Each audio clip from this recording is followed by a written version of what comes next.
Good evening and welcome to the latest episode of Read All Over YouTube. Tonight we'll talk about the special Jurgen Klopp edition of Read All Over the Land, victory over Tottenham. Our special guest will talk about Liverpool's first great goalkeeper of the Shankly era and the brilliant book he's written about it. And if you're a Read All Over the Land subscriber, you're in the draw to win your own copy of the book. It's also signed by some important people. John will tell you a bit more later on. You'll be able to watch the draw. Rafa himself will be making the draw. It's not the former Liverpool manager Rafa Benitez. It's Rafa, my dog, who's named after him. But that is coming up. It's an exclusive. 30 episodes, John, and how is the fanzine going? I mean, I should mention that Read All Over the Land is the longest lasting and the only surviving Liverpool fanzine. The creator and editor for 28 years is John Pearman. Evening, John. Good evening. Things are going well in the world of fanzines? Well, this one, the first time I've ever done a full colour fanzine. It led to a few nightmares and lack of sleep and a few more things besides, but it got done. It was done in time, and last Thursday, Friday, they were all posted.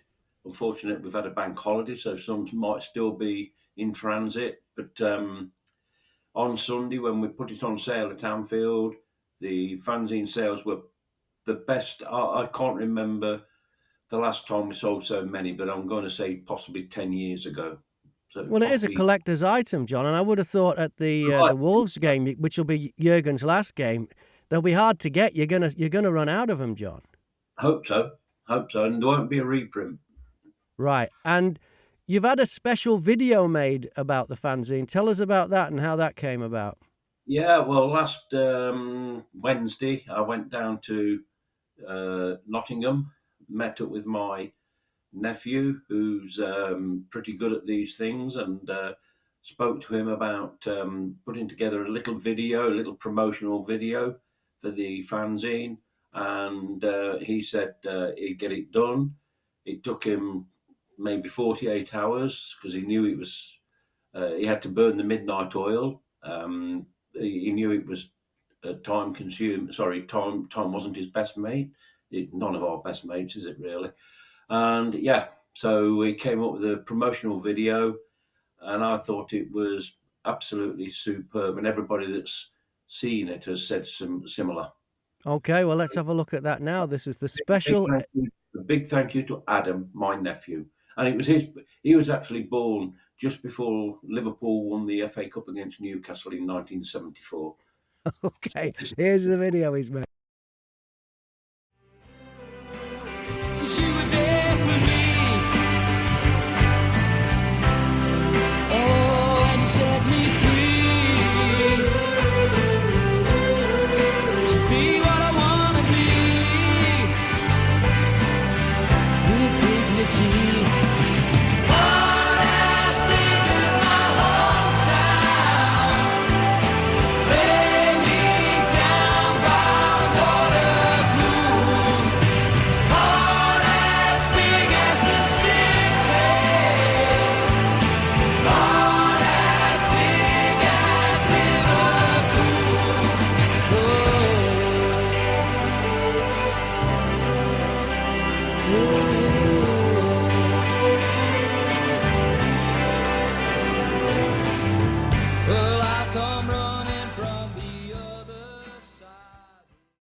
That is good, isn't it? And Pete Wiley as well. He's you checked with him, and he's fine with using the music as well, which is great from him.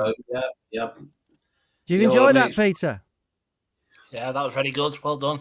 I like the second slides, but yeah, all the stuff about Jurgen as well. Obviously, we all know it's an emotional time for us all, isn't it? So yeah, sure it'll fly off the shelves, and it definitely should do.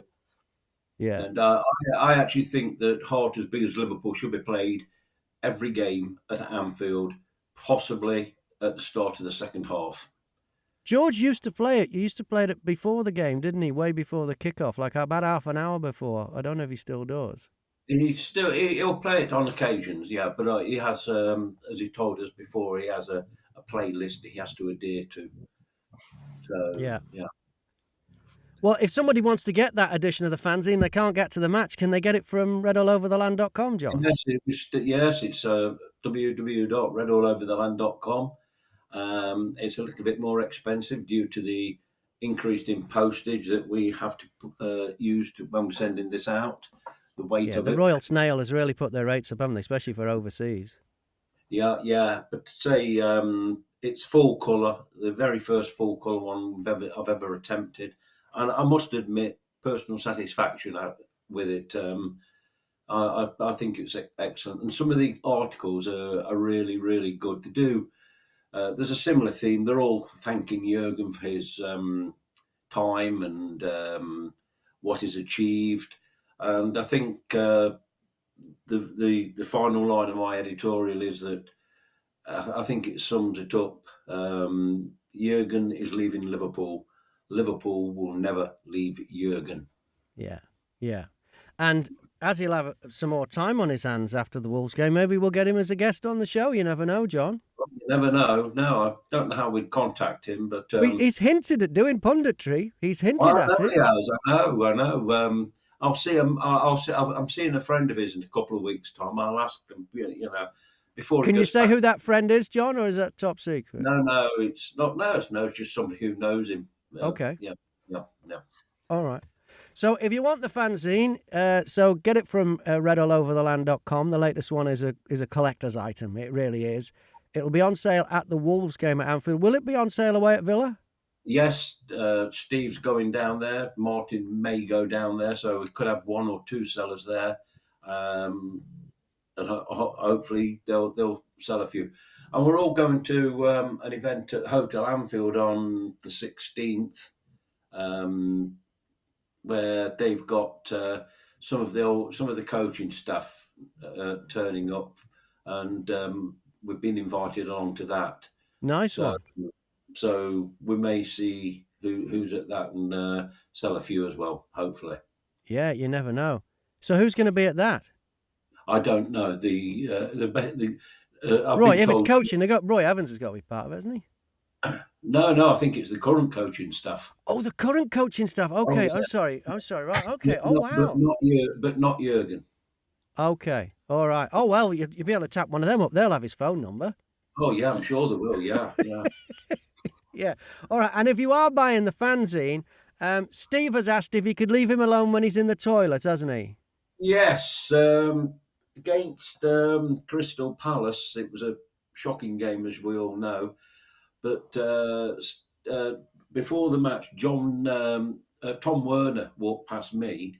He didn't buy a copy, and then again, I've never forgiven him for that thing he produced in the 70s or 80s on TV. He walked past me. I thought I tried to attract his attention, but to no avail. He'd got his armed guard around him anyway. Then Steve went to the loo in the cop, and somebody come up, tapped him on the shoulder, and approached him. What, while he was... Money changed hands. Okay. All right. Yeah. So just shows you how talented Steve is then, isn't it? Yeah. Yeah, and the guy bought a fanzine. Yeah. Right. Yeah. I don't know any other details, Steve. Money changed hands in the gents. That's getting a bit seedy now. So before the rumours start... Okay, Steve has an unblemished record of heterosexuality. We should point that out, to quote a Seinfeld episode. Yeah. All right. But you've had help from a fanzine seller that you didn't know, but they had quite a talent for it. We're talking about Liam McAteer here. Oh, yeah. Liam came along on Sunday, dressed in all his match day regalia. He got more banners on him, I think, than they got on the cop, and they had a lot on the cop.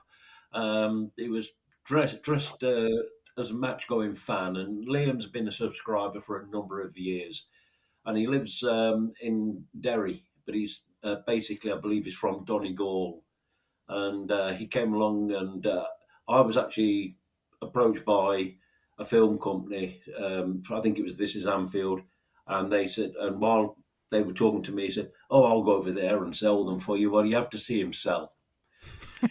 Pete, if you need anyone helping you sell the books in a marketplace, I'll give you this guy's details. I mean, he Yeah, was please. actually shouting out and wasn't too worried about his phrases that read all over the land was cheaper than the Sunday newspapers, and you'd be. He said there's more to read in it. So Yeah. yeah, he actually cornered a few. I think people giving him £2 to shut him up. Right. Okay. Well, Anyway, I'm going to use him again if the next time he's over. He's yeah. now on the books. All right. Thanks very much for that, I've Liam. also tried to get him to come on this show, but I'm thinking he's a bit shy. Oh, is it okay? Really? Okay. Well, you never know your luck. You've also been, because of the YouTube version of Read All Over the Land, Read All Over YouTube, you've had people from all over the world come up to you when you're selling as well, John. Yes, I don't really know I should say this, but one person came up from China. He Yeah. said he was going to be busy for a few days. They wanted to know our website and all the rest of it. It wasn't a hacker then. You don't. I don't know about that. Okay. I never. Okay. Yeah, but a bit. Yeah, so he came along. He said he watches this on YouTube in China. Mhm. So it's possibly has to be vetted first. Yeah. Anyway, we don't like Richie Sunak either, so the Chinese are all right. And then another guy, plenty others come from places like Ireland and that, and said the watchers, America and France and Australia. that. But yeah, Australia, we had somebody come up from Australia. I think I had about 5 people from Australia come up and buy it.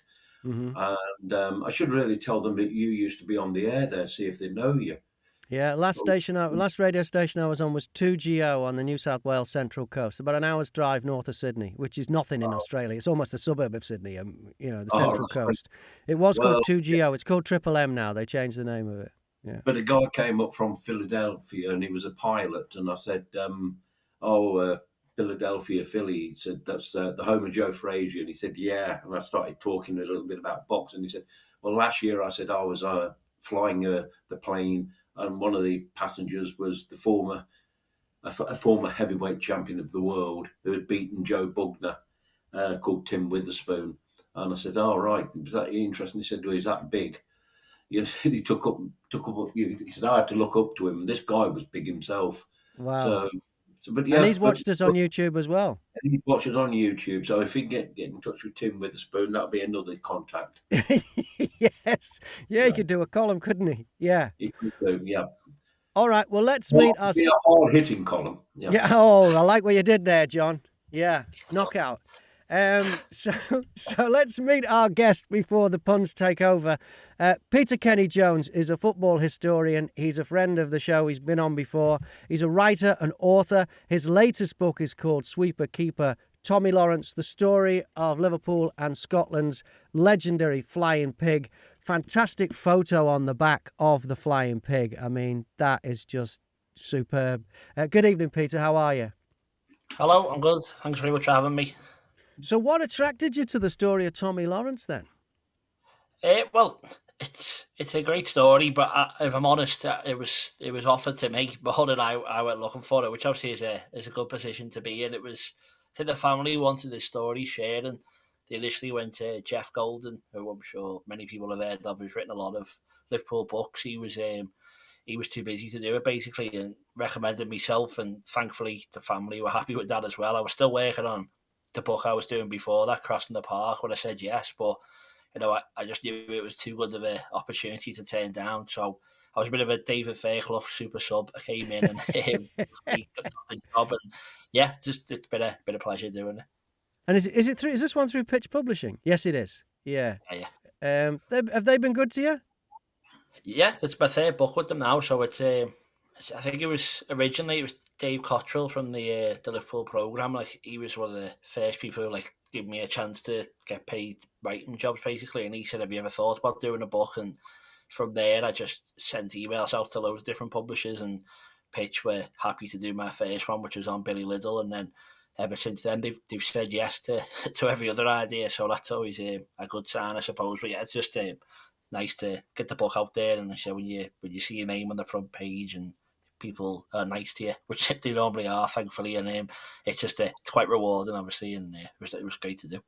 If you've just tuned in and you'd like to win a copy of the book, if you're a subscriber to Read All Over the Land, then you're going to be in the draw. You'll see the raffle draw in just a few minutes' time. So if you are hoping to win one of these, John, it's a special version as well. You got some good signatures in it for the prize that's happening in a bit. Yeah, one including Peter's, Yes. but also George Sefton, The voice of Anfield. voice of Anfield, and Gordon Wallace. And Gordon was at the first launch, and it's the first time I've actually met Gordon, and what a lovely guy, lovely gentleman.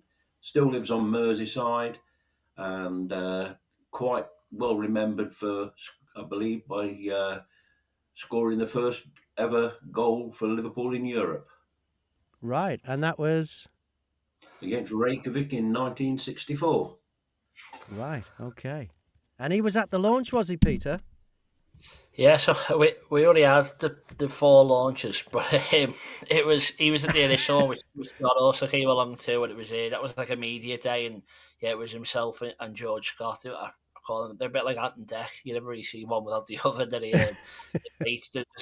They've been so helpful with all the stuff, and yeah, they also came to the Liverpool launch we did as well, and they were both telling stories, and yeah, it's just as you say, it's great to write these things, and obviously this is a little bit before my time, but I love the history side of it. But like for me, it was like my dad has watched all these people playing when he was younger, and the other people of his childhood, and then getting to go to their house and speak to people like Chris Lawler, Willie Stevenson, stuff like that. It's just it's amazing. Obviously, you do it for the end product, but the steps along the way of meeting like proper club legends is it's quite overwhelming, I suppose. But it was yeah, it was great to do, and like when you meet people, like you hold them to such high esteem, and you get to know them as just normal blokes as well, as you said, with Gordon Wallace especially, and so many of them. They're all just so kind and generous with the time, and happy to help spread this story about, a former teammate of theirs. Did you see Tommy Lawrence play, John? Yes, several times. Yes, I mean, like I said in the book, where the title of The Flying Pig came from, I would actually think it was from the Cop. There was a little bit of uncertainty, wasn't there, Peter? But I think it came from the Cop, because they had names for everybody. Some weren't very complimentary even, but yeah, they had names for everybody. Well, the Flying Pig is not 100% complimentary. It's only about half complimentary, isn't it? Oh yeah, but it was. I mean, it was the thing about the thing about then. You have to remember, footballers weren't elite athletes, if that's the word they use now. So they did eat differently and drink differently too. And drink differently, yeah. But the thing about when Tommy Lawrence was playing for Liverpool, you could basically look at the whole first division, and the vast majority of teams had what you'd call a top quality goalkeeper.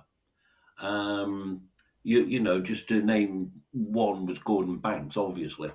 But there was like Ron Springett at Sheffield Wednesday, Alan Hodgkinson at Sheffield United, Tony Waiters, Blackpool, Adam Blacklaw at Burnley, and Bill Brown at Tottenham, Scottish international.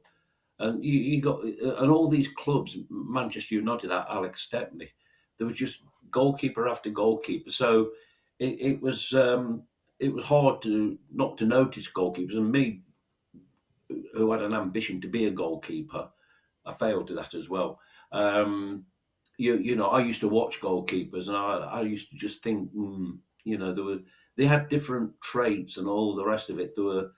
Like Tommy became known as the sweeper keeper. But the thing is, that in them days, they were buffeted by centre forwards. They'd get shoulder charged. But so I think Tommy had this extra bulk. He could look after himself. You had to be that. I mean, nowadays, no disrespect to them, but the goalkeeper goes up and if somebody goes near them and sneezes, it's a free kick. That's it. But Tommy had to look after himself, and I think the bulk helped him. Yeah. I found when I was reading the book, I kept going to YouTube to find old clips of the games that were talked about in the book, and just other bits, highlights of Tommy in black and white. And he really was a hard man. He took some punishment from the opposition. It was incredible when you see it. Unbelievable.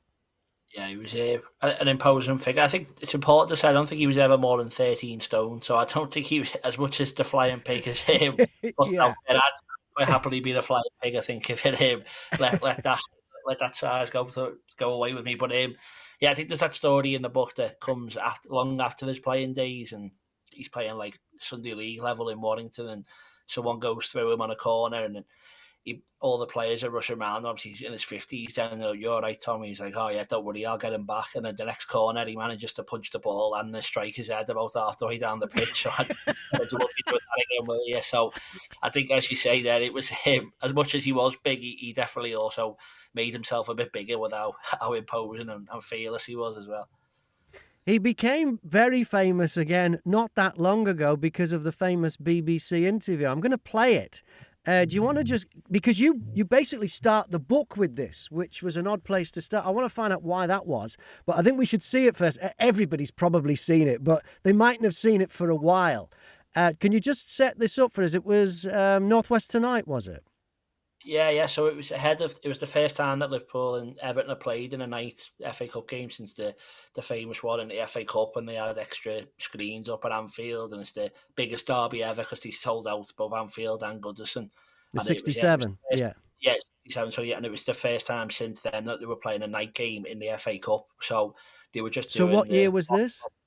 So it was 2018, so it was 2015, sorry, but and they were doing... Like they go around the streets and Vox Pops, they call it, don't they? Yeah. Pop, yeah. And then just literally by chance they bump into. They're walking up to random people in Liverpool city centre and asking them, do they remember the 67 game? Okay, so this is the clip from BBC's Northwest Tonight. Now, what are the chances of this? I'm just wondering whether you remember the derby match in 1967 at Goodison, FA Cup, 5th round, and it was shown on a big screen at Anfield at the same time. That's right. Do you remember it? I do. I played in it. Did you? I was goalkeeper for Liverpool. Really? Yeah. Oh, well, that's a stroke of luck, me meeting nice. you. Yeah. Sorry, can you remind me of your name, please? Tommy Lawrence. Tommy, nice to meet you. What do you remember about it? It was a great game, yes. Alan Ball scored the winner. He did indeed. Yeah, he did, yeah. So why did that interview, why was it so powerful? Why did you decide that it was that powerful that this book about Tommy Lawrence, you would start there?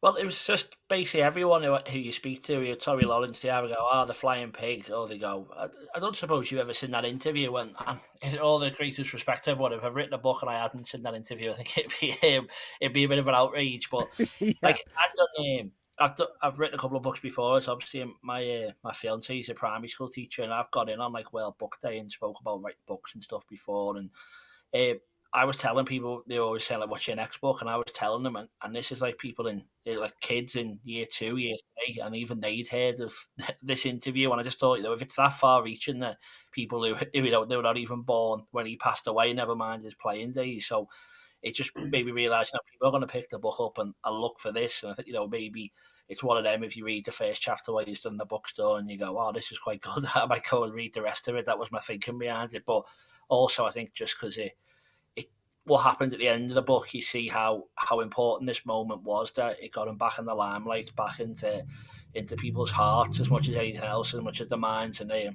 just thought it was a powerful moment that basically everyone who doesn't even like football, doesn't even like Liverpool, they seem to have seen it and resonate with it.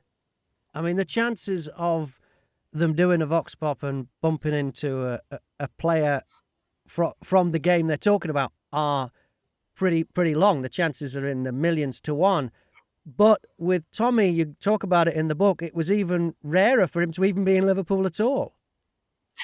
Yeah, so he was like, obviously, as you can see, he wasn't the youngest at that stage, and he rarely left the house. I think he was doing something with the club and as recorded in town, and was just on his way back home and thought so little of it himself. He never even mentioned it to the rest of his family. But as you say, he was rarely leaving culture for Warrington or anything like that. And for him to be in Liverpool was probably the first time that year of anything, and then he manages to get spotted in that exact moment. And maybe some things happen for a reason, because what are the chances of that happening? But it was him. Yeah, it's pretty magical when you watch it back, I think. Yeah, and I think it's just under 30 seconds, the interview. But in it, you see what a humble man he was. I mean, when the reporter says, "What was your name?" I'm guessing some players may have said, maybe some goalkeepers even may have said, "Well, what do you mean? You're asking people about this? You don't even know who played in goal for Liverpool." But he didn't. He just said Tommy Lawrence. Very, very gracious man. That was it. And so many of his teammates and obviously family just said that was him. He was almost hesitant to tell him, as if he didn't want to sound like he was showing off. And it's just the way his face lights up, isn't it? And then, his grandson Ryan had a lot of great stories, which I used in the book. And he was saying, it's always, there was a little bit of extra details he'd say, where he was like, "Oh, do you remember?" He was like, "Oh, I do. Alan Ball scored the winner." It was always like a little add-on. He'd always add a little bit more information. But he wasn't talking about him. He was talking about who Alan Ball scored in the winner, who put it past him. He's not saying, I should have had that even. He's not. He's talking it. He's given all the credit to Alan Ball. Yeah, exactly. That just says so much about him, and maybe so much about that Shankly team. And I'm sure there would have been a few big egos in there, but Tommy certainly wasn't one of them, and he was happy, as you say there, to give that moment to Alan Ball as much as he was to talk about his own days playing. A lot of great stories in the book, especially because for those who don't know, Tommy lived in Culture just outside Warrington, and Roger Hunt was from that way as well, and the stories of those hanging out together. There's some great stories about them going to matches together in the car, and there's an away game that they actually missed the game, didn't they, because the train was late. Do you have a favourite story, a Tommy Lawrence story from the book? That's a good one. If I touch on that Roger Hunt one, obviously, where I think they get to the game, it had already been called off because it was a time of no mobile phones, everything to the sat in the ice and the cold of the train. You can imagine them getting nervous and stressed, and then they turn up and the match has already been cancelled and everyone's already back home by the time they get on the train. But yeah, I think just how normal he was, as you say, and Culture sounds like a magical place almost. They've got a World Cup winner in Roger Hunt, and Liverpool, as you said earlier, one of the first great goalkeepers, Shankly's first keeper, winning. What did they get promoted? They win the league, then they win the FA Cup, then they win the league again. I think the chairman said that Tommy Lawrence was the best goalkeeper in the world at that time. And he's just, unbothered in a small pub in a small village in Warrington. It's just like, how can that happen? You'd think surely he's going to get mobbed every day, but he's just had such a normal life. And he sat next to a bloke who's played in the World Cup final and won the World Cup with England, and they're literally within a stone's throw of each other's houses, within a stone's throw of the pub. It all just seems like a surreal place. And we did the second book launch in that pub, and wow. As I said before, being sat here in this garage that I'm in now up till early hours in the morning writing it all, and then suddenly you're there with people who played with him, with his family in the pub and all that. It's just mad when you get to the end of it, and that's like the reward you get for it. But it was it was just, as I said before, it was just an honour to be able to share those stories and to be a slight part of it. Yeah. When you said the chairman said he was the best goalkeeper in the world, you have to remember at that time it was compulsory to be the best goalkeeper, the best player in the world if you're in the Liverpool team, because Shankly said everybody was the best player in the world. If you didn't play, you were still the best in the world. But it was an incredible goalkeeper. As I say, he went through that little spell where we had the 3 years of genuine success, winning the league, the FA Cup, and the league again, and they were the only things he won. With Liverpool, and but that whole team, that's all they actually did win. But it was still something else, and he didn't get many Scottish caps, as I say, mainly because of the quality of the goalkeepers that were around. And that's how it was. There were goalkeepers, English goalkeepers at the time, who never even got an England cap, and today they'd probably have 40 or 50. And that, that's how they were. The English goalkeepers were the best, and the Scottish goalkeepers hadn't become a joke. They became a joke in the 70s, but they were pretty good. and they say all these teams had good goalkeepers. And But Tommy I think played. Sorry, Peter. so one of the highlights of Sorry, John. there's a good picture somewhere.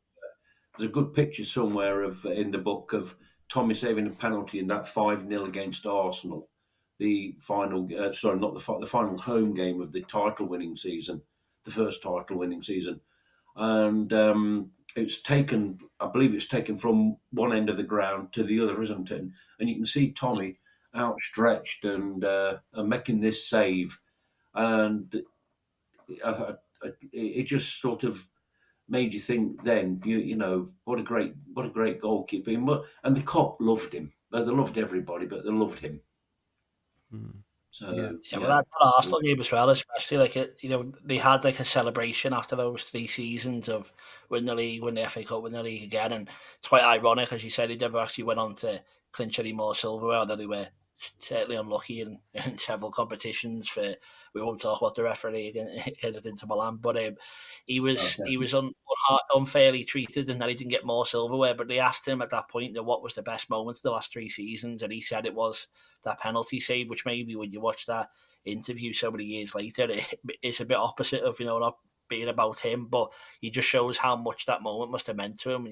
It was 1-0 at the time. George Eastham steps up and Tommy Lawrence drives it, saves it, and you realise then that must have meant so much to him, having to grow up in that team and make a name for himself. And he played a huge part in that first league title, and that era in Liverpool, with the Beatles and winning stuff, and Everton going on to win the FA Cup. It was a really, really amazing time to be in it, and he was right in the heart of everything.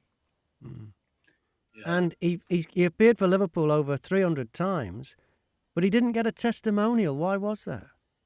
Well, that's the biggest outrage of it all, really. I think. So obviously you had to be there for 10 years, and those days testimonials set you up for life. I think Roger Hunt paid off his house with it, made him so much more comfortable. He still had to work, but he had such more comfortable retirement. And Tommy was there 9 years before a certain Ray Clemens took his place. You may have heard his name, but he should have had a testimonial. And Tommy was the reserve goalkeeper for when Ray Clemens was playing, so that should have counted for something as well, shouldn't it?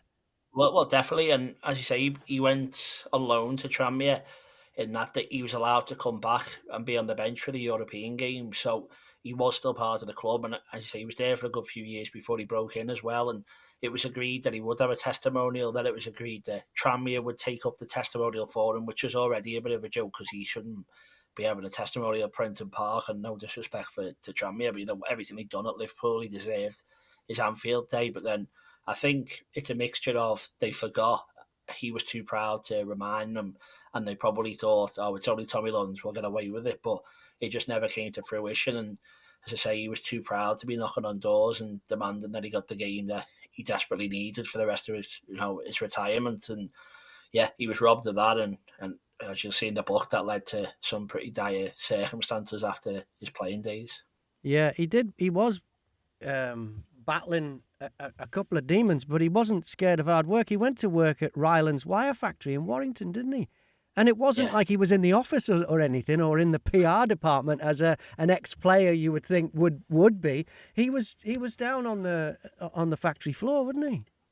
Yeah, he was a galvaniser, I think it was. So I know more about football than I do about ironworks, but it sounded like he got his hands dirty, so that was about as much as I could see. But there's pictures of him even, doing the famous goalkeeper stance like that, but his hands are filthy after the day at work, and he threw himself straight into working life. But as much as it's odd now, that was normal. You say Roger Hunt, who even had his house paid off, was running his haulage firm right round the corner. They were all still at work, but that was his family. His family had the haulage firm, though, didn't they? So he was. Yeah, the Hunt brothers. But Tommy had to go out and find work. I'm not saying that Roger Hunt didn't work hard. I'm sure he did, but it wasn't as big a step because he still had his family around him. Whereas Tommy would have been on his own, wouldn't he? To go into Rylands. Well, that was he had to go out and try and find himself. But I think being so kind and generous, he was still the man in the pub buying everyone a pint, and he was living the footballer's life far from the footballer's wage. And although it was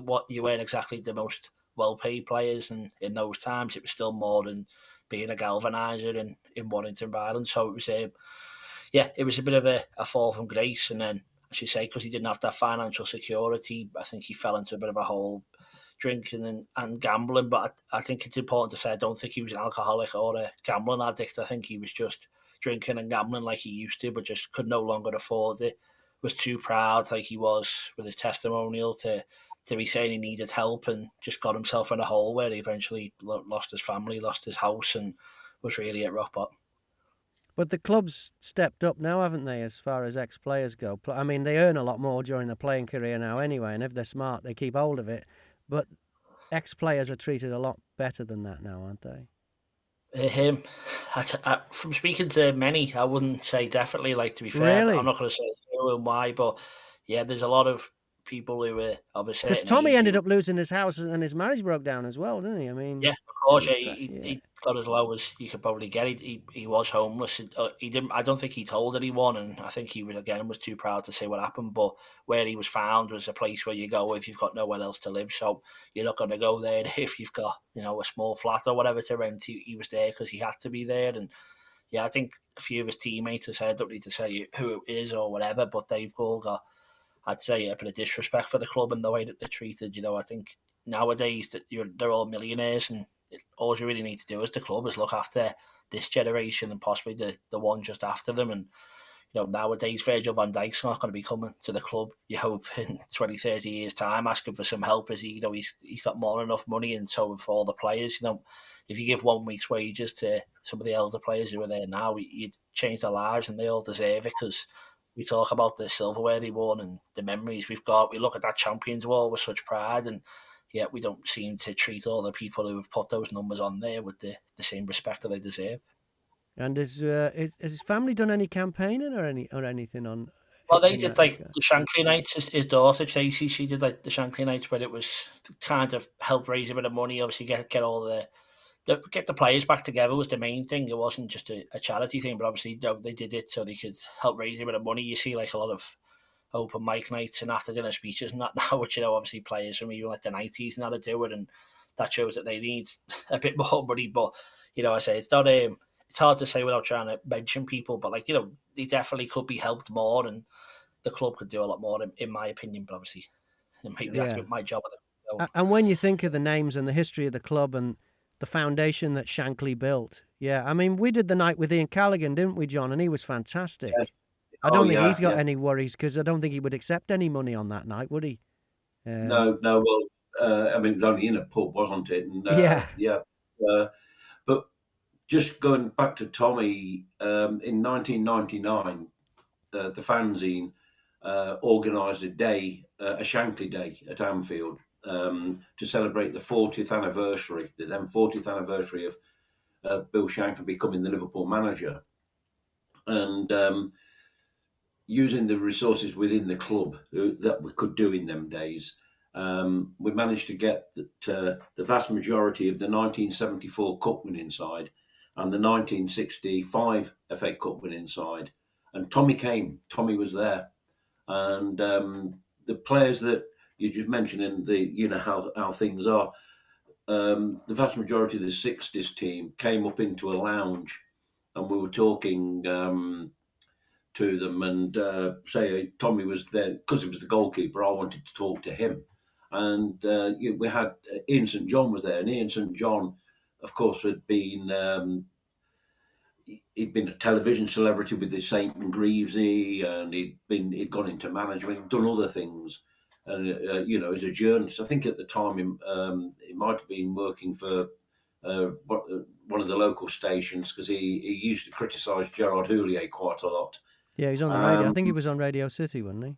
Like, I can't remember. I'm not sure. Yeah. But he was quite affluent, if that's the right word. But the others, don't think Roger Kane, but the others were basically just like drinking with socialising with people from the streets. The normal run of the mill fans. Willie Stevenson was there, and one or two others. So. Yeah, you can see where the Ian St John had got a good job. He'd done very well for himself, but the others were just normal people. And to them, it was a get together. They had a drink somewhere in a lounge, and they got together. And the thing I can remember is Pete Wiley was there, and he gave me a CD with Heart as Big as Liverpool on it. So plugging his records now. And what's the reaction to the book been like, Peter?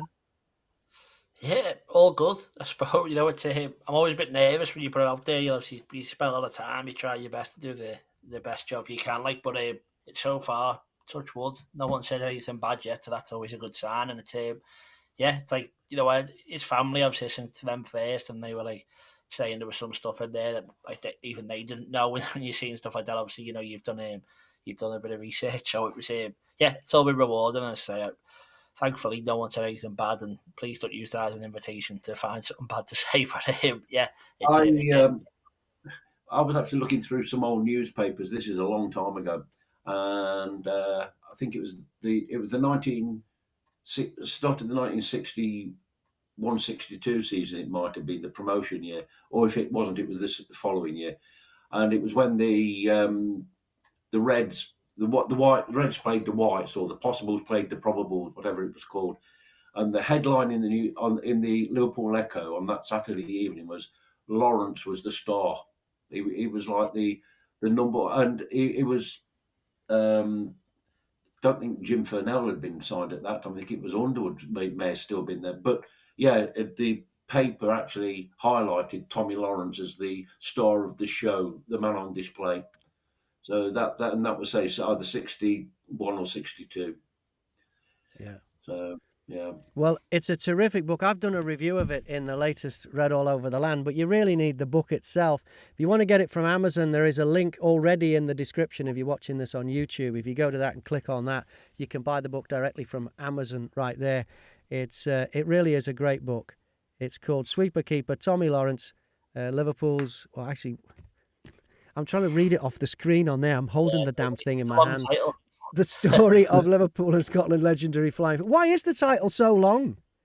Well, basically, the publishers didn't really want Flying Pig in there, but I felt like it had to be there because everyone who I said it to said Flying Pig, so they wanted Sweeper Keeper, Tommy Lawrence, and I wanted Flying Pig, both. So we found a way to just write half the book on the front page, and you've got both there. So, if I can also add, I'm selling copies on my own website as well, and obviously I'm not trying to. What's the address of that? Well, it's the worst address ever. You best just type in Peter Kenny Jones into Google or whatever. Peter Kenny Jones. And I've got book plates signed by some of the people I interviewed, so like Willie Stevenson, Chris Lawler, all stuff like that I can put in. We've got like a load of postcards that were made for the book as well. So if you get anything through me, you can get all like loads of free stuff put in as well. So you get the deluxe version. Yeah, that's it. Yeah, I'll sign it for it as well. Yeah. But yeah, if you are going to get, obviously, any way you get it is great. But if you can go, is it on sale in the club shop? Sorry, is it on sale in the club shop? No, unfortunately not yet. All right. Okay. We've got one in Chester. That's why I was thinking I could go in there and have a look around, see if it's on there yet. Yeah. Oh, it's in like Waterstones, WH Smith, all stuff like that as well. But yeah. Yeah, that's right. If you're a subscriber to Read All Over the Land, now is your chance to win a copy of the book, because by being a subscriber, you are automatically in this raffle, which is it was drawn this afternoon, and the number was drawn, but I don't know who's won, because you've got the spreadsheet there, John, of all the subscribers and the number that they are the subscriber of. So this is the draw, and it's my dog made the draw. His name's Rafa. It's self-explanatory. This is what happened this afternoon. Good luck, everyone. This is Rafa, who is a rescue dog from the Canary Islands. We got him from a shelter where he'd been living for a year, and he's now been with us for about a year. Haven't you, Rafa dog? Now, if you're wondering what kind of dog he is, what breed, he's a Canary Island Rafa Hound Terrier. They're a very difficult breed to identify because no two Canary Island Rafa Hound Terriers look the same. This is because on the Canary Islands, they operate a random breeding program. But he is a purebred Canary Island Rafa Hound Terrier. Now, lately, we've been training him to draw raffle tickets. And just next to him there, you can see we have a basket which is full of tickets for tonight's draw.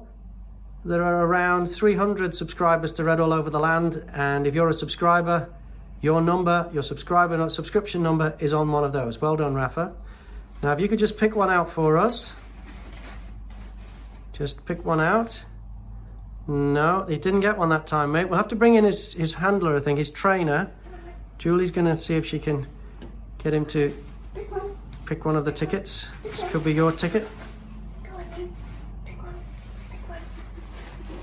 Good boy. Yeah. Still not got one.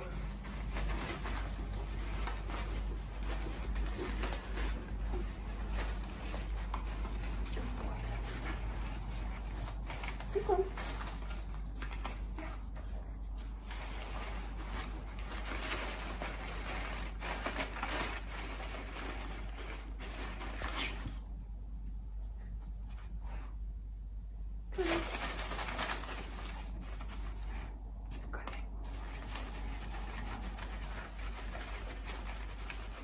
Good boy.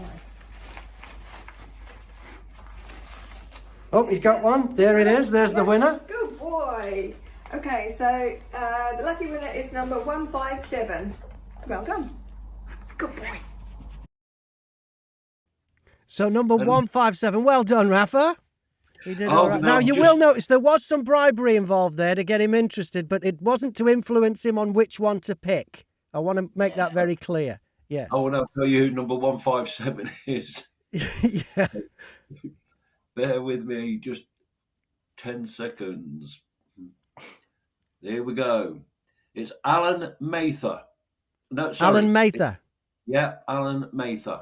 Do we know where Alan is based, John? Where in the world? I think he's in the northwest. Okay, all right, yeah. Yep, Alan Mather. Excellent. Postage. Yeah, yes. Okay, so, What was that comment? Go for the postage.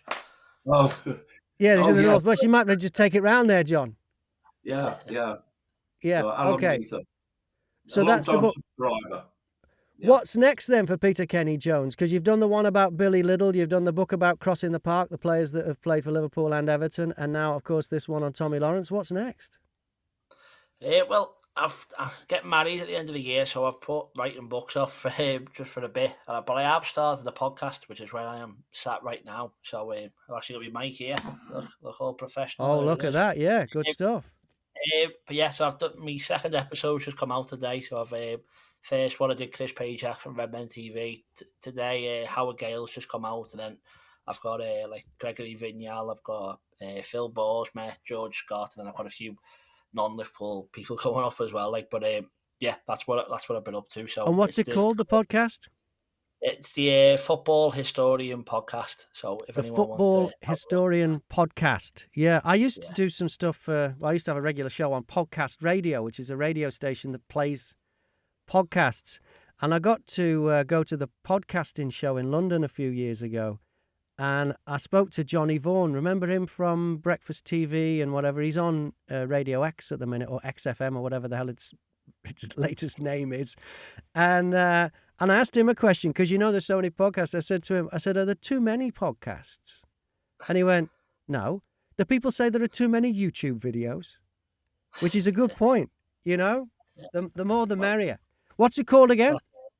so the Football Historian Podcast. It's Football on Historian YouTube. Podcast. You're right. Watch the video. Like, we do everything in here, so it's all like in person. But obviously, it's on all your audio places. But we do videos on YouTube as well. So just search for that, have a look, and yeah, we've got some big plans. So hopefully, if you get involved, that'd be great. Yeah, oh, that'd be great. All right. Well, let's talk about what's going on. The Tottenham game, John. What a game. Yeah, it was a very strange game, really, because it was about 4 minutes before we actually really touched the ball, because Tottenham. They did start well, yeah. And but then we took over, and I said to a friend of mine who's a Tottenham supporter, he's also worked in the post office where I go. And when I went in today, he actually put a sign up, use another window. But he said that Spurs weren't very good. I said, no, I think what it was, I said, Spurs had already gone to the beach in the first half and the first 70 minutes, and our defence joined them for the last 20 minutes. Because when it went to 4-0, I thought to myself, this could be 6, 7. Yeah. And the lad standing next but one to me was very upset when Tottenham scored because he'd got some money on 4-0. And he was quite elated when the fourth went in. But no, to be honest with you, it was probably the first time I've been to a game for a long, long time where there was no pressure. There's no...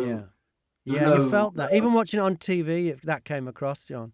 There was no pressure, and it was a relaxed mood. You could see that even in the players, I think. But what I did like was I thought Harvey Elliott was man of the match. It was amazing. And if you're still around in 30, 40 years, I hope, Peter, I hope you're writing about Harvey Elliott's life at Liverpool, because I think he's one of the finest players in the Premier Division, English players. He just makes things happen, and it was so good for him to get the goal as the reward at the very end, because he'd done so much. But what I liked, I don't think it's been shown anywhere, but when he scores, of course, he goes running around like they do, and it was about 2 minutes later when the game was going to restart, and he was still walking around the field going like this. He's still celebrating it. And I thought, yeah, what a player. What I mean, we know now that Arnie Slot, and that's going to lead us to a few headlines, isn't it? Can he slot in and all the rest of it? The cop slot, yeah. Yeah, and I think the thing about Jurgen, when he came in, he'd got players like Mario Balotelli. He'd got players who I can't even remember now. They were that nondescript as far as Liverpool's concerned. I couldn't remember, but I'm not going to bother trying. The new guy will come in and he's got world-class players, and he's got an academy squad that's coming through. Like I'll call Harvey Elliott as one of them. 21 years old. He's already played over 100 games for Liverpool. That's fantastic. Stefan Bajcetic was back on Sunday. Another talent. In the under-21s, there's Jayden Downs, there's James McConnell, Ben Doak, who you like too, John. Yeah. Well, Ben Doak, who's been injured, and there's all these players. Cade Gordon, who's now scoring goals again in the academy side. He's what, 19? All these players are there, and it must be if you were coming into a club, this is the quality you want. Forgetting what's there already, you've got still the world's best goalkeeper, still one of the best centre halves in the world. You've got Quansah, who's emerged this season. He's no longer even thought of as an academy player. He's now thought of as a first team regular. You've got here. Canate's not that old either. No, but this is what we've got, and it's incredible. There's the basis there to take this team onto another level. I don't know whether he's going to do it, obviously, but the basis there to take this team to another level. Yeah. Klopp has been compared to Shankly, and if the next manager can be compared to Paisley, that we'd all take that, wouldn't we? Oh, I'll definitely take that. Yeah, I mean, the thing about Jurgen leaving, this is my view. He is irreplaceable. That's not in the football sense, but as a charismatic character, he's irreplaceable. You can sit in the ground and watch Jurgen for 90 minutes and be entertained because he's always up to something, always doing something, and when he celebrates a goal like a cop-out. Yeah. He chastises referees. I've got no axe to grind with that. The modern game doesn't like it, but Shankly basically called us referee that game in 1965 in Milan. I think he called him a cheat. Yeah. He'd been Been bribed, didn't excommunicated he? football now. It's but this is how Jurgen is. It's what he's done, and what he's done. It's not just a football thing. It's what he's done for the city. He's all right. We've still got Everton in the city, obviously, but he's helped build up something within the city, the framework of the whole city. You can't go around Liverpool now and not see something about Jurgen. I don't know how many murals he's got of him, but there's few. Yeah. He's just something else, and we'll miss him. And I can honestly say that football at Anfield won't be the same again. Peter, your thoughts on the Jurgen Klopp era and the club going forward? That's an easy question, yeah. Well, yeah. I think when that news came out, I locked myself in my room for 2 days and didn't want to talk to anyone. That's how it made me feel. And we've kind of been distracted with the title race, and as much as I'd still happily be in the title race, it's quite good now that it's all about Klopp. We're not going to lose by a point on the last day, and I'll feel a bit sad. We know we're not going to win the league. We can just celebrate Jurgen Klopp for the last game, and I'm excited for that. I'm looking forward to it, but I really shouldn't be, because the day after that is just going to be depressed. I think it's just it's no slight on what we've got. As you say, the future should be exciting. We've got a lot of great players. I know as much as everyone else about this new manager. I'm sure we've all been looking into him, but never really heard of him before we were linked to him. So it's, as much as I'm excited for the future, I kind of feel like it's never going to be this good again. So save for the last 2 games when we're not even going for anything. And that Tottenham game was maybe how the season's got a bit, although obviously we got the win in the end. It did feel like, we got a bit complacent. We all kind of lost our focus, but at the end we were singing Jurgen Klopp's name. I think that's just how the season's got to end. It's got to be such an emotional day. I think, Firmino going last year, made the end of the season better because we had something to focus on, and that's what it's got to be again now. And as much as we've got such a young team, the next few years it's probably going to be, you say bye to Salah, you say bye to Alisson, you say bye to Robbo. It's going to keep happening, Van Dijk, whatever. But this team has been unbelievable. Obviously, no offence, I'm a bit younger than both of you, and I hadn't said us with a lot of stuff in my lifetime. So I've been lucky enough. I haven't missed a home game he's done. I haven't missed a final he's done. So it was to be there for all of it, and just I'll never forget this period as a fan. And as you say, I don't think we're ever going to replace him or beat him. So I worry that we've peaked too early in my life, but also at the same time, it's just, you're just so grateful for what he's done, and just can't wait to be there in the Wolves game and just sing his name for 100 minutes, and I'm sure there won't be a dry eye in the house.